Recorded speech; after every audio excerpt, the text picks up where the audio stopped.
नमस्कार दोस्तों, इस वीडियो में बात करने जा रहे हैं नील कमल जी की एक और न्यू होली सॉन्ग के बारे में। तो दोस्तों, नील कमल जी का एक और न्यू होली सॉन्ग आ रहा है, जिस सॉन्ग का नाम है होली में भौजी के रहन बिगड़ल।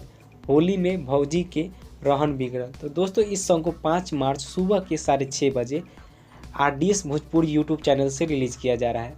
5 मार्च सुबह के 6:30 बजे RDS music Bhojpuri YouTube channel से रिलीज़ किया जा रहा है नील कमल जी का न्यू होली सॉन्ग, कल सुबह 6:30 बजे। तो दोस्तों, इस सॉन्ग को ढेर सारा प्यार दीजिएगा, लाइक और शेयर कमेंट कीजिएगा। दोस्तों, गीत को गाया है नील कमल सिंह जी ने, गीत दिए हैं आशुतोष तिवारी जी ने, संगीत दिए हैं प्रियांशु सिंह जी ने। तो दोस्तों, कल सुबह 6:30 बजे नील कमल जी का न्यू होली सॉन्ग रिलीज हो रहा है।